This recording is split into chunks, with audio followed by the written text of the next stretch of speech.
The video message arrived at 11:47 p.m. while I was reviewing quarterly reports. My 17-year-old daughter's face filled the phone screen, but something was wrong. Her usual bright smile was replaced by a tight-lipped expression I'd never seen before. "Dad, you need to see this." Lara's voice cracked slightly. "Mom thinks I'm asleep, but I heard voices on the balcony next door." The camera shook as she moved toward what looked like sliding glass doors. Through the gap in the curtains, I could see my wife, Verena, pressed against the railing of their resort balcony. She wasn't alone. A shirtless man with long hair pulled into a ponytail had his hands around her waist. They were kissing like teenagers, completely oblivious to the world around them.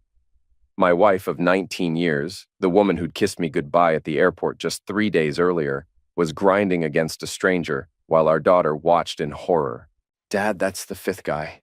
Lara's whisper was barely audible. "I've been keeping track." She told each one that she was single. The phone went dark. Then a text appeared. "I'm scared. Please come get me." I set down my coffee mug with trembling hands.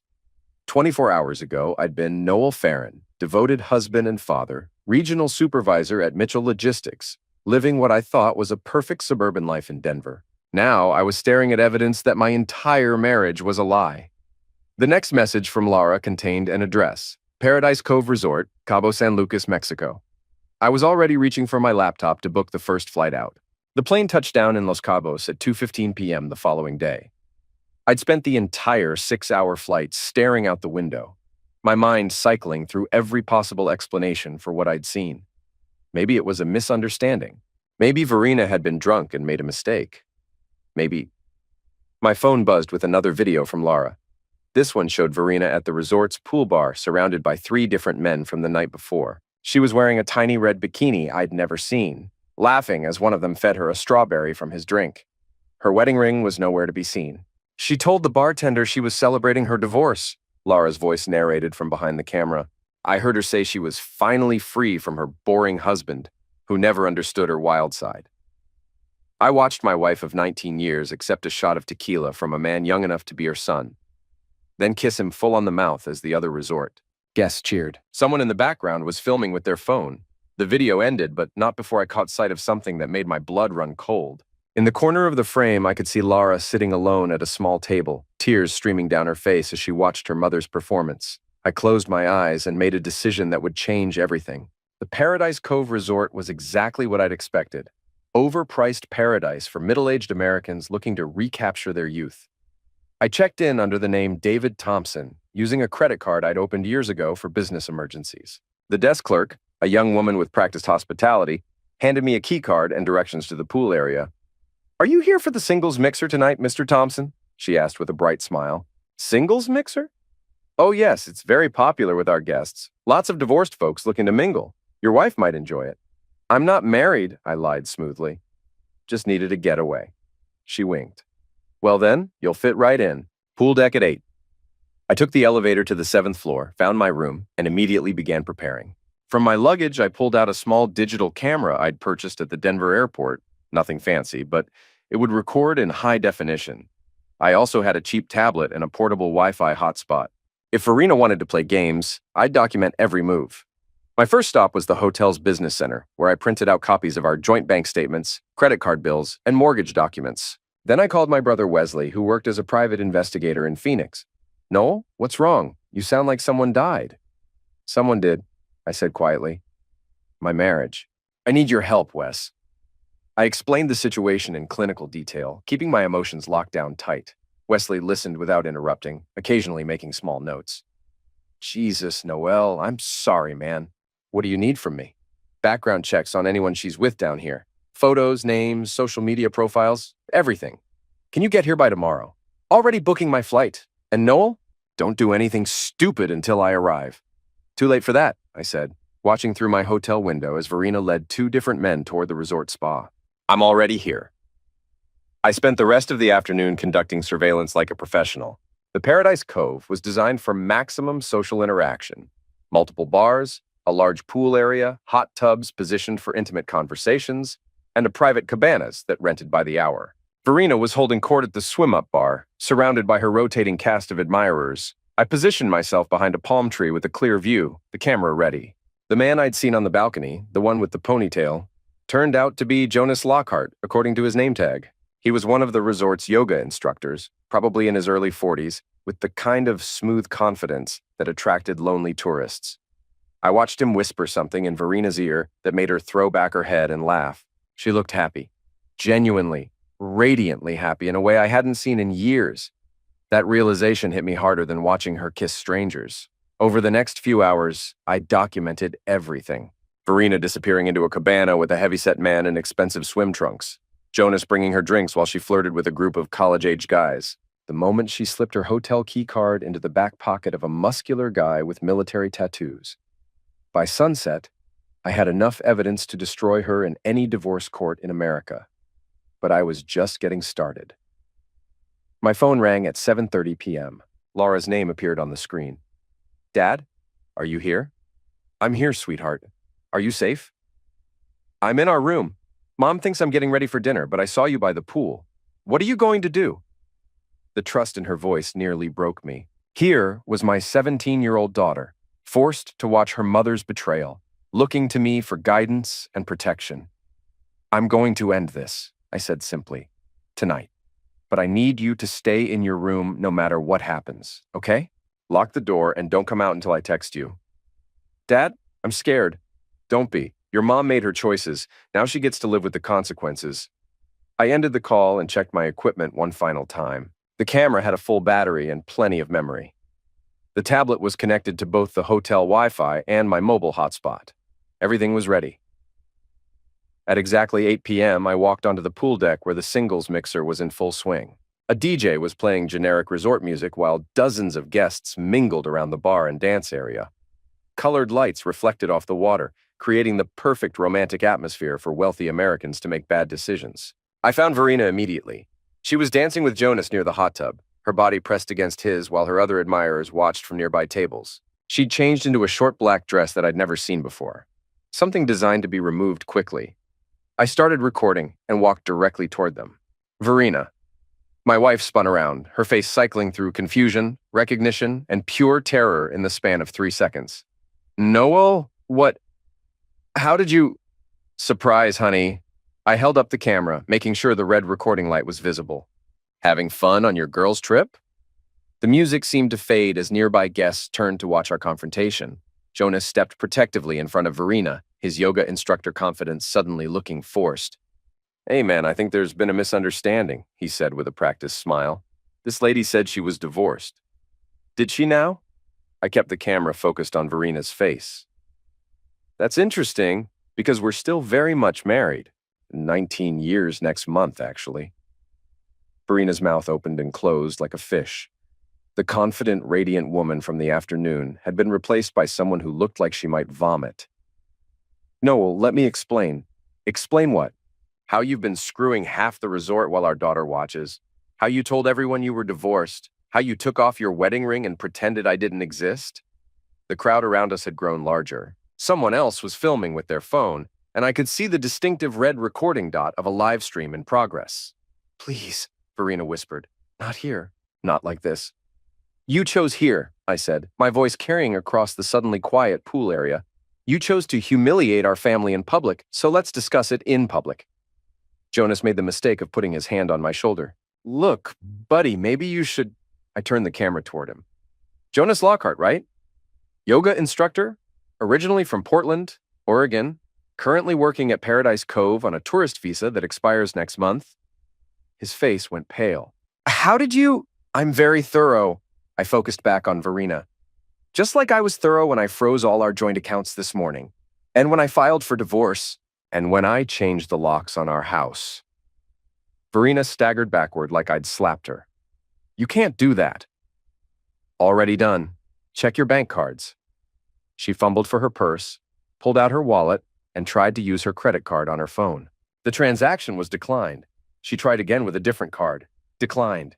You fool! She hissed. I'm the fool? I'm not the one who brought our teenage daughter on vacation just so I could cheat with strangers. The crowd was completely silent now except for the sound of camera phones recording everything. I could see the viral potential spreading in real time. Wealthy suburban mom caught cheating, confronted by husband at Mexican resort, filmed by dozens of witnesses. Jonas tried to defuse the situation. Hey everyone, show's over. Let's give these people some privacy. Privacy? I laughed, a sound with no humor in it. She gave up privacy when she decided to perform for the entire resort. Did you know she's been with 5 different men in 3 days, Jonas? You're just the latest in a very long line. That got a reaction from the crowd. Someone gasped. Someone else muttered, "Holy crap," loud enough to be heard. Verina's face went from pale to red. You're embarrassing me. I'm embarrassing you? You embarrassed yourself. I'm just making sure everyone knows who they're dealing with. I turned to address the crowd, keeping the camera rolling. Ladies and gentlemen, let me introduce you to my wife, Verina Farron. She told all of you she was divorced, but that was a lie. She's been married to me for 19 years and brought our 17-year-old daughter on this vacation as cover for her affair with Mr. Lockhart here and several of your husbands. The reaction was immediate and brutal. Several women in the crowd turned to stare at their own partners, suspicion replacing curiosity. I could see relationships fracturing in real time. Jonas finally snapped. That's enough. He lunged toward me, trying to grab the camera. I sidestepped easily. Regional supervisor work keeps you fit, and let his momentum carry him straight into the pool with a tremendous splash. The crowd erupted in laughter and applause. Someone shouted, "World Star!" Another person yelled, "Get him, husband!" Security arrived within minutes. 2 large men in hotel uniforms who looked like they'd handled plenty of resort drama. "Sir, we're going to need you to come with us," the larger one said to me. Of course. I stopped recording and pocketed the camera. I was just leaving anyway. As they escorted me toward the lobby, I heard Verina behind me. "Noel, wait. We need to talk." I didn't turn around. "Talk to my lawyer." The hotel security office was exactly what I'd expected. A small room with monitors showing feeds from around the resort. The head of security, a professional woman in her 50s, reviewed the incident with practiced efficiency. "Mr. Thompson, I understand this is a difficult situation, but we can't have guests disrupting other guests' experiences. I understand completely. I'll be checking out in the morning." She nodded. "That would be best. For what it's worth, I'm sorry about your situation. I've seen this kind of thing before." "How often?" "More than you'd think. Social media has made everyone feel like they can reinvent themselves on vacation." She paused. "The other gentleman, Mr. Lockhart, has been terminated. We can't have staff involved in this kind of drama." I felt the first genuine smile I'd managed in days. "That's unfortunate for him. Indeed. His work visa was sponsored by the resort, so he'll need to return to the United States immediately. Even better." Jonas was about to discover that his problems were just beginning. I returned to my room and immediately uploaded the confrontation video to a cloud storage account, then made copies on multiple devices. By the time I finished, it was nearly midnight. My phone buzzed with a text from Lara. "Dad, are you okay?" Mom came back to the room crying and screaming. "She's throwing things. Stay locked in the bathroom until she calms down. I'm handling everything." "What happens now?" I stared out at the resort lights reflecting off the ocean, thinking about the life I'd built over nearly 2 decades and how completely it had been destroyed in 3 days. Now we go home and start over. I didn't sleep that night. Instead, I spent the hours before dawn researching every person I'd seen Verina with over the past few days. Thanks to social media and public records, it was easier than I'd expected. The heavyset man in expensive swim trunks was William Patterson, a married insurance executive from Dallas, whose wife was very active on Instagram. The military tattoo guy was Steve Morrison, recently divorced, but still paying alimony to his ex-wife. The college-age group included 2 trust fund kids whose parents were prominent in San Francisco society. By 6 a.m., I had names, addresses, employers, and family information for all 6 of Verina's conquests. More importantly, I had their social media profiles and the photos they'd posted from Paradise Cove. William Patterson had uploaded a series of pictures with his new friend Verina, including one where she was clearly visible in the background of his poolside selfie. His wife had commented with heart emojis, completely unaware that her husband was cheating. Steve Morrison had posted a video of himself doing shots with the hottest divorced mom in Cabo. The timestamp showed it was recorded the same night Verina had called me to say goodnight to Lara.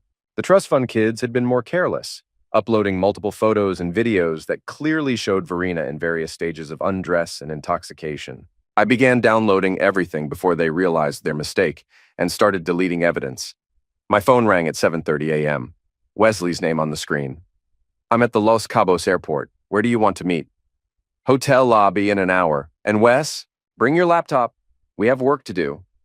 Wesley looked like an older, more cynical version of me. Same dark hair, same build, but with the weathered face of someone who'd spent 15 years investigating other people's worst moments. Jesus, Noel, you look like hell. Feel worse. What did you find? We found a quiet corner of the hotel restaurant and Wesley opened his laptop. Your wife's been busy. I ran background checks on all 6 guys from the photos you sent. He pulled up a series of files. Jonas Lockhart, yoga instructor / con artist. He's been working resort jobs across Mexico for 3 years, always getting fired for inappropriate relationships with guests. Currently owes back taxes in Oregon and has a warrant for unpaid child support. Child support. 2 kids in Portland. Baby mama's been trying to track him down for 18 months. Wesley clicked to another file. William Patterson, insurance executive, married 23 years, 3 kids. Clean record, good credit, no criminal history. Devoted family man until 3 days ago. Keep going. Steve Morrison, former Army Ranger, currently works construction in Phoenix. His divorce was finalized 6 months ago after his wife caught him cheating. He's already behind on his alimony payments. Wesley continued through the list. 2 college seniors whose parents funded their spring break adventures, and a local Mexican businessman who owned several bars in the tourist district. Here's the interesting part, Wesley said, pulling up a new screen. I cross-referenced their social media posts with the hotel's guest list and security footage. Your wife isn't just cheating. She's working these guys systematically. What do you mean? Look at the timeline. Day 1, she hooks up with Patterson, the rich insurance guy. Gets him to pay for drinks, dinner, spa treatments. Day 2, she meets the college kids, gets them to buy her jewelry from the hotel gift shop. Day 3, Morrison pays for a sunset cruise. Day 4, Jonas gives her free yoga sessions and massage therapy. I stared at the evidence laid out on Wesley's screen. She's scamming them. More than that. Look at this. He showed me a series of text messages between Verena and an unknown number. I pulled these from a contact at the phone company. She's been texting someone named Sandra, giving detailed reports on each guy's financial situation. The messages were devastating. Patterson's loaded but suspicious. Won't give me his room number. College boys are easy marks. Already got $800 in jewelry. Morrison is broke but good for drinks. Jonas is getting clingy. Think I can get Patterson to pay for a shopping trip tomorrow. Play the lonely divorced mom angle. I felt something cold settle in my stomach. How long has this been going on? Wesley pulled up more files. Based on her travel history, she's taken similar girls' trips with Lara 4 times in the past 2 years. Always to resort destinations. Always posting about being newly single. Always coming home with expensive gifts she claimed were from you. The scope of the betrayal was breathtaking. Not only had Verena been cheating, she'd been running elaborate cons on strangers while using our daughter as cover. Lara had been unwittingly participating in fraud schemes for years. There's more, Wesley said quietly. I found something else. He opened a new browser tab showing a dating website called Resort Connections. Verena's profile was featured prominently, using professional photos I'd never seen. Recently divorced travel agent looking for adventure and generous companions. Love luxury resorts, fine dining, and making new friends. Available for travel with the right person. The profile was detailed, sophisticated, and completely fake. According to the site, she'd been active for over a year, connecting with dozens of men across multiple resort destinations. She's been planning this for a long time, I said. Gets worse. Look at her earnings. Wesley showed me transaction records from a linked payment account. She's made over $40,000 in the past year from these dates. Cash, gifts, jewelry, expensive dinners, all documented. I leaned back in my chair, processing the magnitude of what I was seeing. My wife hadn't just cheated on me. She'd turned infidelity into a business model. What do you want to do? Wesley asked. I looked around the hotel restaurant, watching other families enjoying their vacations, completely unaware that their perfect resort paradise was built on lies and exploitation. I want to destroy her, I said quietly. Completely. Professionally. Financially. Socially. I want her to lose everything. Wesley nodded. I can help with that. But once we start down this road, there's no going back. You sure you want to do this? I thought about Lara, forced to watch her mother's performance while pretending to be asleep. I thought about 19 years of marriage revealed as an elaborate con game. I thought about all the nights Verena had come home from her business trips with expensive gifts and stories about difficult clients. I'm sure. Then let's get to work. We spent the next 4 hours planning Verina's destruction with the methodical precision of a military operation. Wesley's investigative background proved invaluable. He knew exactly how to gather evidence, build cases, and deploy information for maximum impact. Step 1 was immediate: contacting the wives and employers of every man Verina had scammed. William Patterson's wife deserved to know her husband was cheating. Steve Morrison's ex-wife deserved to know he was spending alimony money on other women. The trust fund kids' parents deserved to know their sons were being exploited by a professional con artist. Step 2 was financial: documenting every fraudulent transaction, every fake expense claim, every lie she'd told about her business trips. Wesley had contacts in banking and credit reporting who could trace money flows with surgical precision. Step 3 was legal: building an airtight divorce case that would leave Verina with nothing. Colorado was a no-fault divorce state, but infidelity and fraud were still relevant for asset division and spousal support. Step 4 was social: ensuring that Verina's reputation was destroyed so completely that she'd never be able to run another con. The key is timing, Wesley explained. Strike them all simultaneously so she can't do damage control. Once this goes public, every man she's scammed will face consequences at home and work. They'll be too busy protecting themselves to help her. We started with William Patterson. Wesley called his office in Dallas, claiming to be investigating insurance fraud. Within an hour, Patterson was on a plane home to face his wife's questions about his Mexico expenses. Steve Morrison was easier. A simple anonymous tip to his ex-wife about his social media posts was enough to trigger a court hearing about his alimony payments. The college kids' parents received anonymous packages containing printed copies of their son's social media posts, along with screenshots of Verina's dating profile and evidence of the money they'd spent on her. Jonas was already ruined, fired from his job and facing deportation. But Wesley added insult to injury by contacting his baby mama in Portland with his current location. "That takes care of the men," Wesley said, closing his laptop. "Now for the main event." I looked at my phone. It was nearly 2 p.m., and Laura had been texting me updates about Verina's increasingly erratic behavior. She'd spent the morning calling lawyers, trying unsuccessfully to access our bank accounts, and screaming at hotel management about the previous night's maltreatment.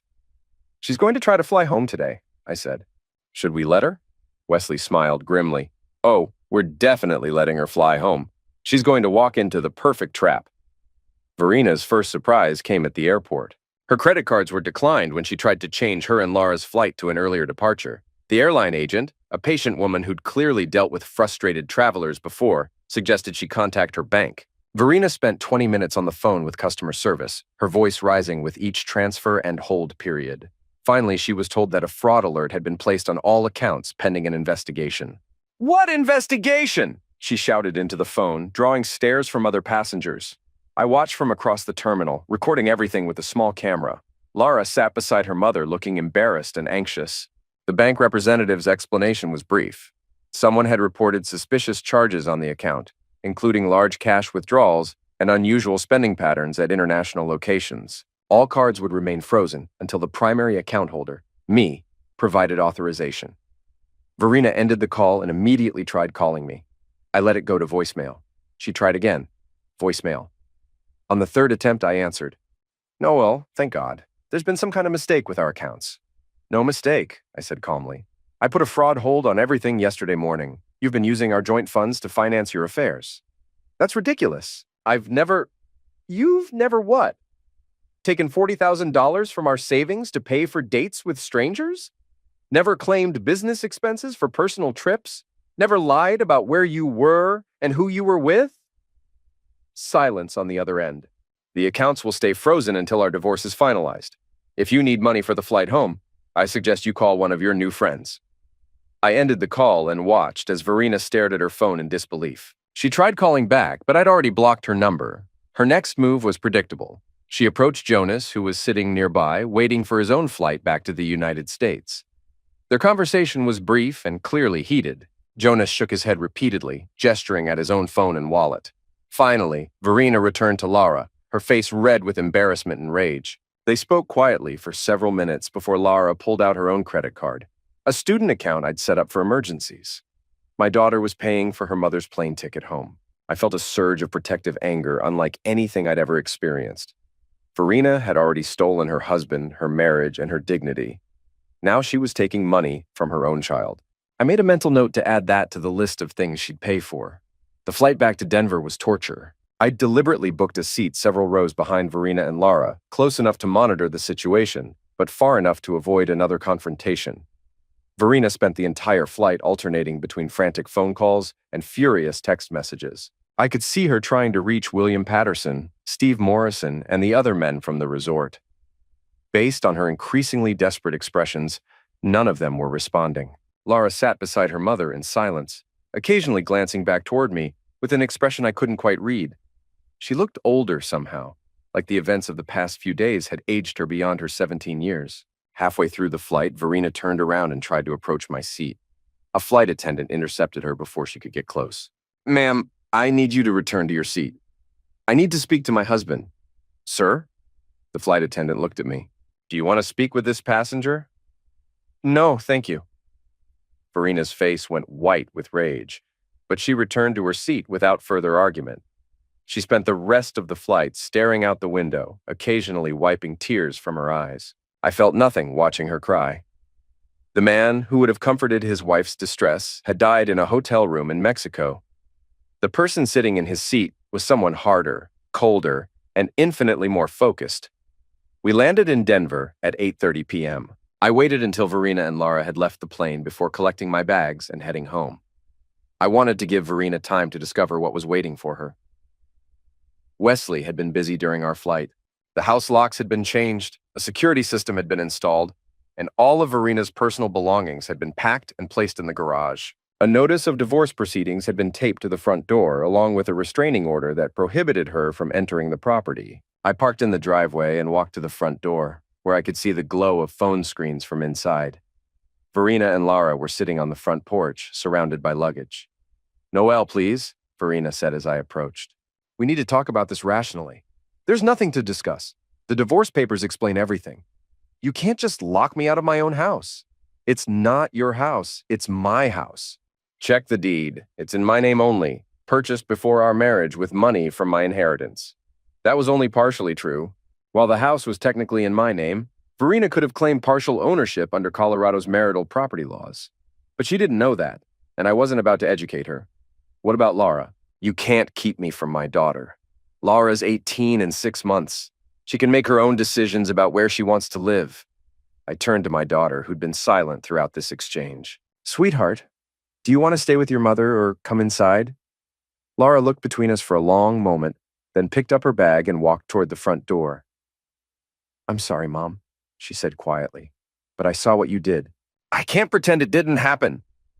Verena's face crumpled. "Baby, please. I made mistakes, but I'm still your mother. My mother wouldn't have used me as cover to cheat on my father. My mother wouldn't have made me lie to him about where we were and what we were doing." The words hit harder than any accusation I could have made. Verena staggered backward as if she'd been physically struck. "Lara, you don't understand. I understand perfectly. I've been watching you lie to people for years. I just didn't know you were lying to Dad, too." I unlocked the front door and held it open for my daughter. As we stepped inside, I could hear Verena behind us, her voice rising to a desperate wail. "This isn't over, Noel. You can't destroy 19 years of marriage over one mistake." I paused in the doorway and turned back to face her. "One mistake? You've been running cons on strangers for over a year. You've stolen $40,000 from our joint accounts. You brought our daughter on fake business trips so you could commit infidelity and fraud." I pulled out my phone and showed her the screen. "And tomorrow morning, everyone's going to know about it." The viral video from the resort had already been uploaded to YouTube, TikTok, and Facebook. In less than 24 hours, it had accumulated over 100,000 views and thousands of comments. Someone had given it the hashtag #ResortRavager, and it was trending across multiple platforms. Verena watched her public humiliation spread across social media in real time, her face reflecting the glow of the screen. "You fool," she whispered. "I'm the fool who's going to make sure you never hurt anyone else the way you hurt us." I closed the door, leaving her alone on the porch with her luggage and her lies. The next morning brought the first wave of consequences. I woke up to dozens of missed calls and text messages, most from numbers I didn't recognize. William Patterson's wife had found the evidence Wesley sent her. She'd confronted her husband, who'd confessed to the affair and begged for forgiveness. Their divorce attorney had been contacted before sunrise. Steve Morrison's ex-wife had filed a motion to increase his alimony payments, citing evidence that he was spending money on other women while claiming financial hardship. His construction company had also received anonymous complaints about his social media behavior, raising questions about his professionalism. The college kid's parents had reacted exactly as Wesley predicted. Trust funds were frozen, credit cards were canceled, and both young men were facing serious conversations about their life choices and future financial support. But the most satisfying development came from an unexpected source: Jonas Lockhart's baby mama in Portland. She'd received Wesley's tip about Jonas's location and contacted both immigration authorities and child support enforcement. Jonas, who'd been counting on his yoga instructor visa to stay in Mexico, found himself detained at the Los Cabos airport, facing deportation and extradition for unpaid support obligations. "He's looking at 18 months in minimum security prison," Wesley reported over coffee, "plus full back support payments with interest. His yoga career is effectively over." I felt a deep satisfaction knowing that Verina's favorite lover was facing real consequences. But that was just the beginning. "What about the viral video?" I asked. Wesley grinned. "Exponential growth. 300,000 views overnight, picked up by 6 news blogs, and someone created a remix that's even more popular than the original." He showed me his laptop screen. The hashtag #ResortRavager was trending nationally, with thousands of people sharing their own stories of vacation cheating and relationship betrayal. Verina had become the face of entitled middle-aged infidelity. "She's going to have trouble getting work," Wesley observed. "Travel agent reputation is everything, and nobody wants to hire someone known for scamming clients and cheating on family trips." As if summoned by our conversation, my phone rang. Verina's name appeared on the screen. I answered on speaker so Wesley could hear. "What do you want?" "I want this to stop." Her voice was hoarse, like she'd been crying all night. "Take down the video. Stop sending information to people. Let's handle this like adults." Adults don't lie to their families for years. Adults don't steal money from their spouses. Adults don't use their children as cover for affairs. "I'll give back the money. I'll go to counseling. I'll do whatever you want, but please stop destroying my life." "Your life was destroyed the moment you decided to betray everyone who loved you. I'm just making sure everyone else knows who you really are." "What about Laura? You're hurting her too with this public humiliation." That stopped me cold. My daughter had already been through enough trauma without dealing with national attention. "Laura's name hasn't been mentioned in any of the coverage. As far as the public knows, you went to Mexico alone. But people at her school will figure it out. Her friends will see the video and know it's me. Then you should have thought about that before you decided to perform for strangers at a resort." I ended the call and immediately felt a pang of guilt. Verina was right about one thing. Laura could be collateral damage in this war. "She's got a point," Wesley said carefully. "High school kids can be brutal. Once they connect Laura to the viral video, she's going to face questions." I thought about my daughter, who'd already shown incredible maturity and courage throughout this crisis. She deserved protection, not more trauma. "I'll talk to her," I decided. "Give her the choice about what happens next." I found Laura in the kitchen eating cereal while scrolling through her phone. She looked up when I entered, her expression unreadable. "Dad, have you seen what people are saying online?" I sat down beside her. "Some of it. Are you okay?" She showed me her phone screen. The comments on the viral video were savage, calling Verina everything from homewrecker to pathetic middle-aged hoe. Memes had already been created, and parody accounts were posting fake conversations with resort staff. "It's everywhere," Laura said quietly. "My friends are texting me about it. They haven't figured out its mom yet, but it's only a matter of time." "I can stop this," I told her. "I can take down the video, issue a statement, make it all go away. It's your choice." Laura set down her phone and looked directly at me. "What would happen to Mom if you stopped?" "She'd probably get away with everything. No consequences for the cheating, the lying, the stealing. She'd find a way to blame me for the divorce and move on with her life. And if you don't stop," I considered how to answer honestly without traumatizing her further. "She'll face consequences, real ones. Her career will be over, her reputation will be destroyed, and everyone will know what kind of person she really is." Laura was quiet for a long moment, staring out the kitchen window at the suburban street where she'd grown up. "Dad, can I ask you something?" "Of course." "Did you ever suspect, before this trip, I mean? Did you know she was cheating?" The question hit me like a physical blow.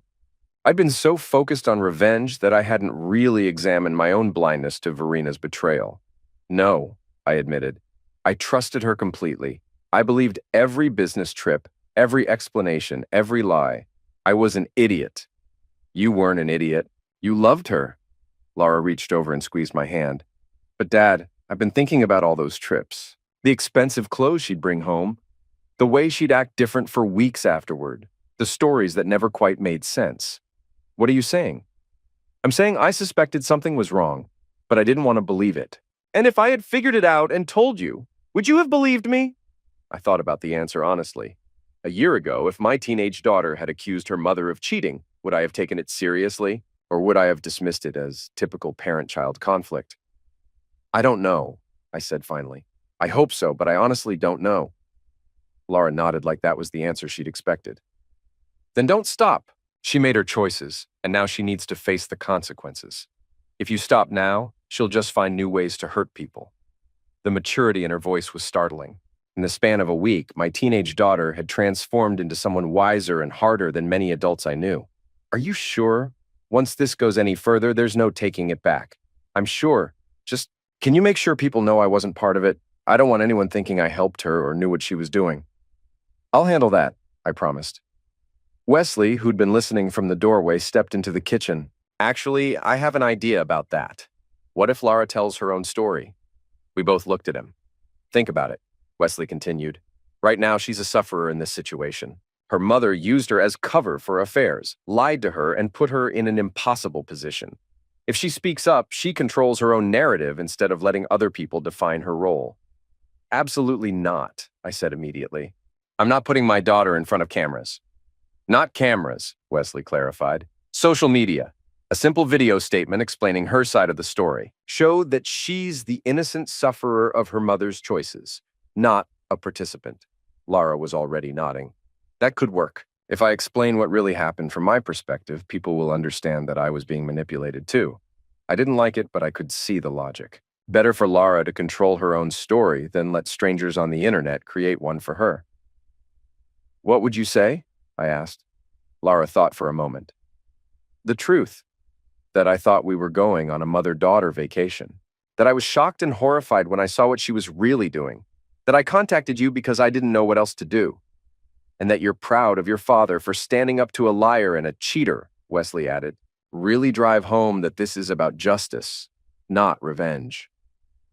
I looked at my daughter, trying to reconcile the mature young woman in front of me with the little girl who used to ask me to read bedtime stories. If you do this, there's no going back. You'll be part of a viral story that millions of people will see. Dad, I'm already part of it. Mom made sure of that when she brought me to Mexico to watch her cheat. At least this way, I get to tell my side. I made my decision. Okay, but we do it right. Professional quality, clear message, and we release it strategically to maximum impact. Wesley was already pulling out his camera equipment.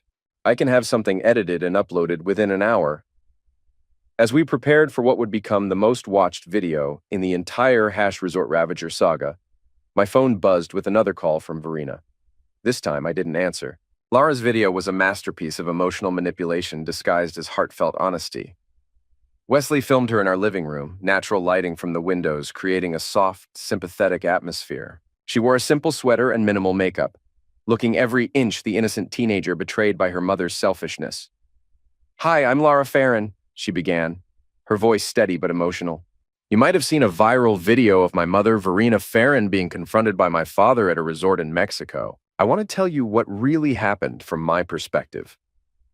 She spoke for exactly 4 minutes, explaining how she'd believed they were going on a bonding vacation, how she'd discovered her mother's affairs, and how she'd been forced to document the betrayal to protect herself and her father. I watched my mother lie to strangers about being divorced, Laura said, her voice cracking slightly. I watched her take money and gifts from men while telling them she was single. I watched her use our family vacation as cover for affairs with multiple men, including resort staff. The emotional climax came when she described calling me for help. I was 17 years old, alone in a foreign country, watching my mother destroy our family. I didn't know what else to do except call my dad and tell him the truth. He flew to Mexico not to humiliate my mother, but to protect me from a situation I couldn't handle alone. She finished with a direct appeal to viewers. My father isn't the villain in this story. He's a man who worked for 19 years to provide for his family, only to discover that his wife was stealing from him and lying to everyone. If you want to judge someone, judge the person who brought her teenage daughter on vacation to watch her cheat. Wesley edited the video with subtle but effective touches, soft music, occasional close-ups during emotional moments, and text overlays, highlighting key points. When we uploaded it to YouTube and shared it across social media platforms, the response was immediate and overwhelming. Within 2 hours, #Team Lara was trending alongside #Resort Ravager. The comments were uniformly supportive. This brave girl saved her father from a lying cheater. Imagine having to police your own mother's behavior on vacation. The real sufferer here is this poor kid who had to watch her family fall apart. Dad of the year for protecting his daughter from that psycho. The narrative had shifted completely. Instead of a bitter divorce dispute, this was now a story about a courageous teenager exposing her mother's fraud to protect her family. Verena called within minutes of the video going live. How could you let her do that? She screamed into the phone. She's 17 years old. You're using our daughter as a weapon against me. I'm not using anyone, I replied calmly. Lara chose to tell her story because she was tired of being portrayed as your accomplice. She wanted people to know the truth. The truth? She's making me sound like a monster. You are a monster. You used your own daughter as cover for criminal behavior. You stole from your family, lied to strangers, and committed fraud across multiple states. Lara is just making sure people understand who the real sufferer is. I want to see her. I want to explain. Explain what? How bringing her to Mexico to watch you cheat was actually a bonding experience? How stealing $40,000 from our savings was really for her benefit? Verena was crying now, her voice barely coherent. Please, Noel, I know I made mistakes, but she's still my daughter. I love her. You don't love anyone except yourself. If you loved Lara, you wouldn't have put her in this position. If you loved me, you wouldn't have stolen from me and lied for years. What do you want, money? I'll pay back every penny. Public apology? I'll do whatever you want, just please stop this. I looked around our kitchen, where Lara was reading supportive comments from strangers who understood her situation better than her own mother did. I want you to disappear, I said quietly. I want you to accept the divorce terms, take your belongings, and find somewhere else to live. I want you to leave us alone so we can rebuild our lives without your lies poisoning everything. And if I don't, then this gets much worse for you. The video evidence I have so far is just the beginning. You committed felony fraud in multiple states, tax evasion, and probably dozens of other crimes I haven't even identified yet. Right now, your only consequences are social and financial. Keep pushing and they'll become legal. The line went quiet except for the sound of Verena's sobbing. I'll call you tomorrow, she finally whispered, and hung up. I set down the phone and looked at Wesley, who'd been monitoring social media throughout our conversation. How bad is it getting for her? I asked. Wesley showed me his laptop screen. Her travel agency's Yelp page is getting bombed with 1-star reviews. Her personal Facebook and Instagram accounts have been flooded with screenshots from the viral video. Someone found her LinkedIn profile and shared it with the hashtag #Don'tHireThisCheater. What about the financial stuff? Bank called this morning. They're opening a formal fraud investigation based on the evidence I provided. Could take months to resolve, which means the account freeze stays in place. I felt a grim satisfaction watching Verena's carefully constructed life crumble in real time, but there was still work to do. What's next? I asked. Wesley closed his laptop and leaned back in his chair. Honestly, we've already won. Her reputation is destroyed, her income is gone, her relationship with Lara is severed, and she's facing potential criminal charges. Most people would call it complete victory.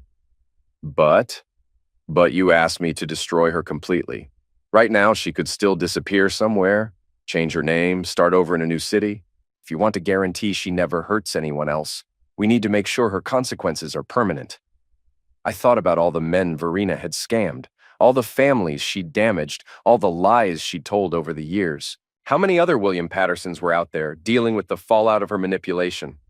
How many other wives were discovering their husband's affair with a professional con artist? What would that look like? I asked. Criminal charges? Real ones with prison time. Turn over everything to the FBI, the dating profiles, the financial records, the evidence of fraud across state lines. Let federal prosecutors decide if she belongs in prison. The idea was tempting. Verena behind bars. unable to hurt anyone else, forced to face real consequences for years of criminal behavior. But it would also mean more publicity, more legal proceedings, more time spent focused on her instead of rebuilding our lives. Let me think about it, I said. That evening, I found Laura in her room doing homework, as if nothing unusual had happened. Her video had reached over 1 million views, and she'd become a minor internet celebrity, but she was still a high school senior with calculus problems to solve. "How are you handling all this?" I asked, sitting on the edge of her bed. "Better than I expected. It feels good to tell the truth after watching her lie for so long." "Any regrets?" She set down her pencil and looked at me seriously. "Dad, can I ask you something? What happens to Mom now?" "That depends on her. If she accepts the divorce terms and goes away quietly, she can probably rebuild somewhere else. If she keeps fighting, things will get much worse." "Do you think she'll go away quietly?" I considered the question. In 19 years of marriage, I'd never seen Verena accept defeat gracefully. She was competitive, stubborn, and convinced that she could talk her way out of any situation. "No," I said honestly. "I think she'll keep fighting until she has no choice." Lara nodded like that was the answer she'd expected. "Then you'll have to be ready for whatever she does next." "Are you ready for whatever she does next?" My daughter looked at me with an expression far older than her 17 years. "Dad, I've been watching her manipulate people my entire life. I know how she thinks, how she operates, what buttons she pushes to get what she wants. The difference is, now I'm on your side instead of hers." "What do you mean?" "I mean she's going to try to use me against you. She'll claim you're alienating her from her daughter, that you're using me as a weapon, that you're poisoning me against her." Lara paused. "But it won't work, because I saw what she really is." "And what is she?" "A liar who cares more about herself than her family, someone who would destroy the people who love her if it gets her what she wants." Lara picked up her pencil again. "I'm not going to let her do that to us." I kissed her forehead and left her to finish her homework. In the hallway, I could hear my phone buzzing with another call from Verena. I didn't answer. Verena's counterattack began 3 days later with a Facebook post that was shared thousands of times before I even saw it. "I made mistakes in my marriage, but I never expected my husband to use our daughter as a weapon against me.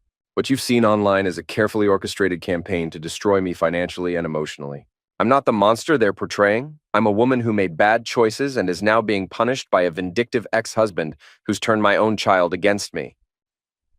Hash mothers separated from children hash. Divorce bullying hash. Tell the whole story.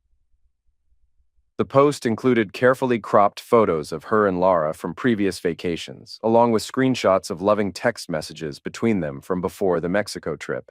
She'd crafted a narrative that portrayed me as an abusive control freak and herself as a sufferer of parental alienation. Within hours, she was giving interviews to online bloggers and local news stations, presenting herself as the wronged party in our divorce. Her story was simple.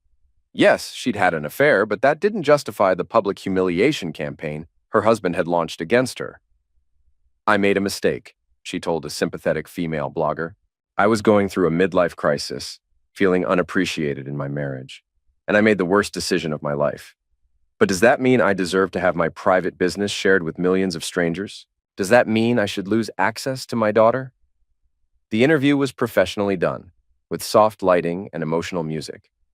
Verena wore a conservative outfit and minimal makeup, looking like a wounded mother rather than a resort party girl. She cried at appropriate moments and spoke about her love for Lara with apparent sincerity. "My daughter is everything to me," she said, dabbing her eyes with a tissue. "I would do anything to protect her, including accepting responsibility for my mistakes. But her father is using the situation to completely cut me out of her life. That's not justice. That's revenge." The interview gained traction on social media, with some people beginning to question whether my response had been disproportionate. Comments started appearing that portrayed me as the villain. "Yeah, she cheated, but did she deserve to have her entire life destroyed? This guy seems obsessed with revenge. What kind of father uses his kid against her mom? Both parents are trash, but that poor girl is caught in the middle." Wesley called me immediately after the interview aired. "We need to respond to this fast. She's changing the narrative from cheating wife to victimized mother. What do you recommend?" "Release everything.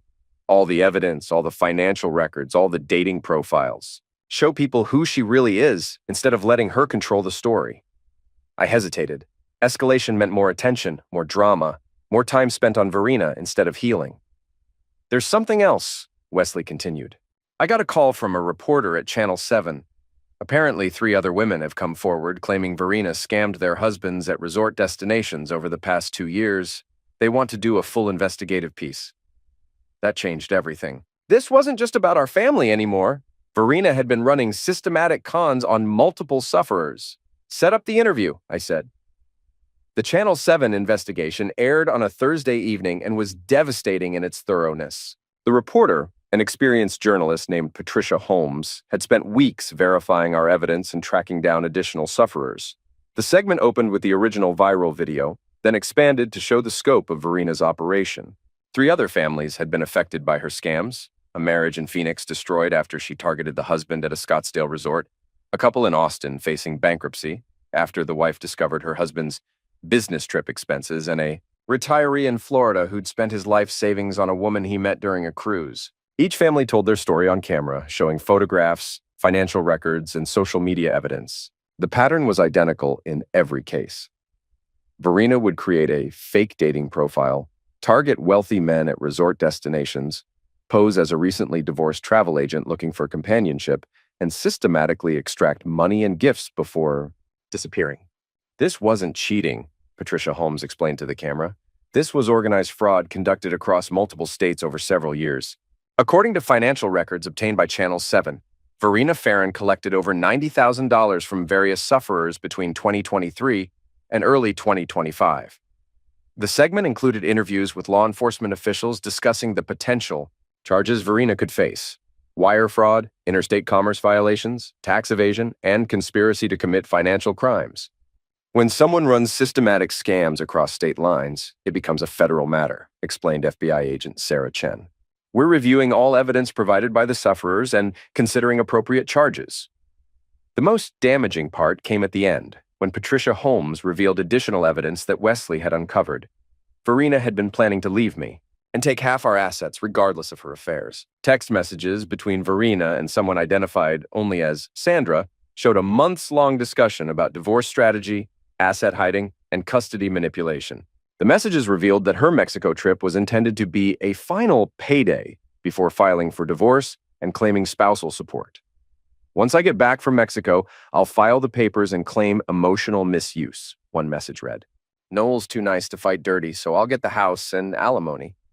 Then I can do whatever I want. What about Laura? Sandra had replied. She'll understand when she's older. Kids always blame the father anyway.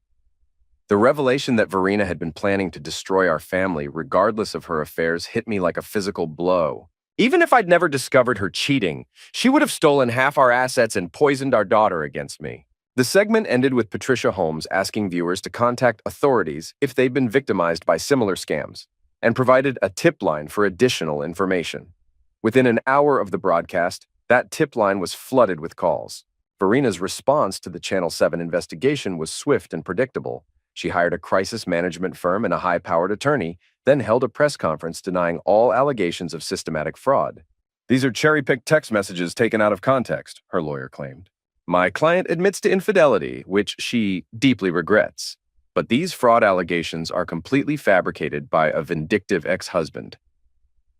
Verena herself looked haggard and defensive, a far cry from the sympathetic sufferer she'd portrayed in earlier interviews. I never scammed anyone, she insisted, to a room full of skeptical reporters.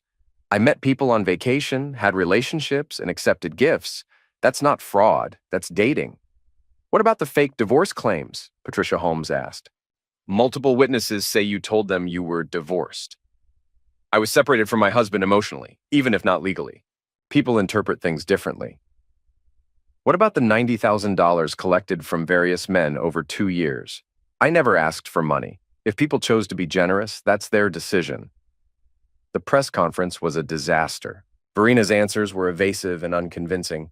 Her lawyer kept interrupting reporters, and her body language screamed guilt to anyone watching.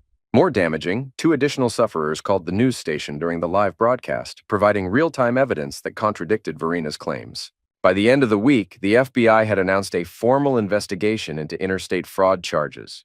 Verena's assets were frozen pending the outcome, and she was advised not to leave the Denver metro area. I felt a deep satisfaction watching her carefully constructed life collapse completely. But I also felt something unexpected. Exhaustion. For 3 weeks, I'd focused entirely on destroying Verena and exposing her crimes. I'd succeeded beyond my wildest expectations. She was facing federal charges, social destruction, and financial ruin. Her reputation was permanently destroyed. Her criminal behavior was documented, and she'd never be able to hurt another family. But the victory felt hollow. I'd spent so much energy on revenge that I'd neglected to consider what came next. "You did it," Wesley said over coffee the morning after the FBI announcement. "Complete victory. She's finished." "Yeah," I agreed, but I didn't feel celebratory. "So what now?" "You and Laura can move on, start fresh, maybe relocate if you want a clean slate." I looked around our kitchen, thinking about the life Verena and I had built here, and how completely it had been destroyed. Even with her gone, the house felt contaminated by memories and lies. "I think we might do that," I said. "Laura's starting college in the fall anyway. Maybe it's time for both of us to begin somewhere new." Wesley nodded. "Fresh start sounds good. You've earned it." But before we could move forward, Verena had one final move to make. The confrontation I'd been expecting came on a rainy Saturday morning 2 weeks after the FBI announcement. I was reading the newspaper when I heard shouting from the front yard.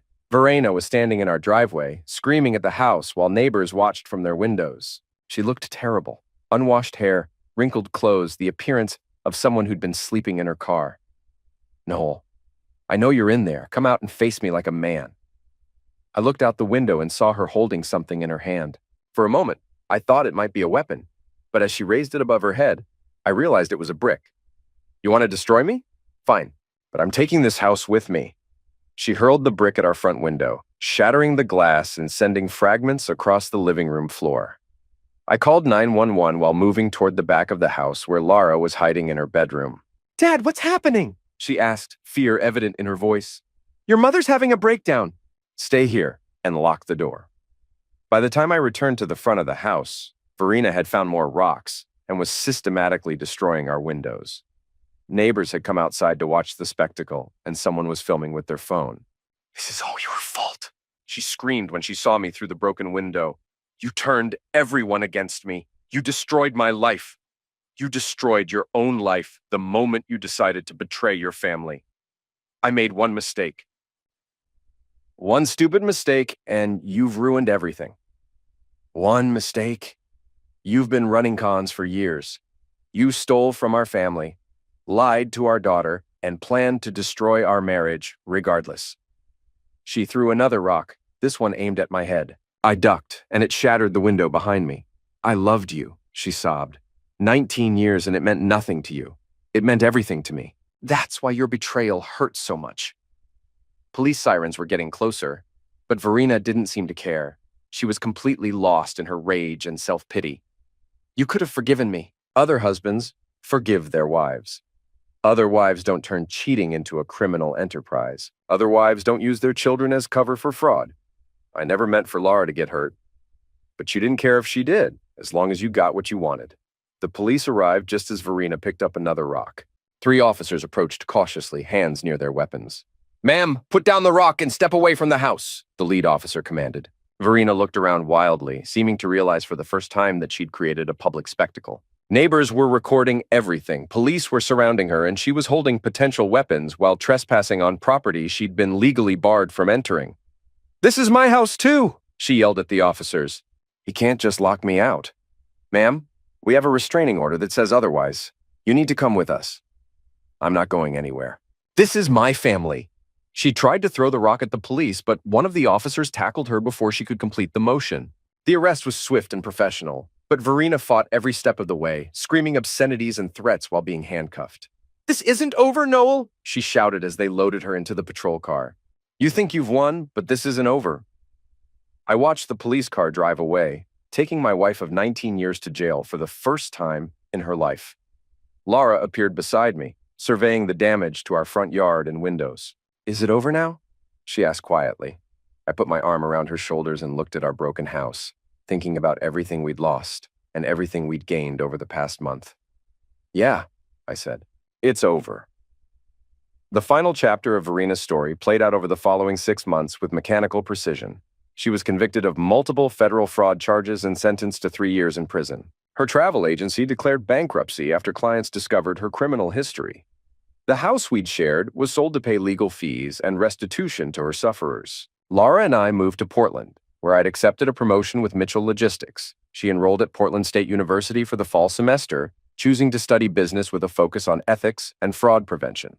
"I want to help people avoid what happened to our family," she explained when I asked about her major choice. "Maybe prevent other kids from watching their parents destroy each other."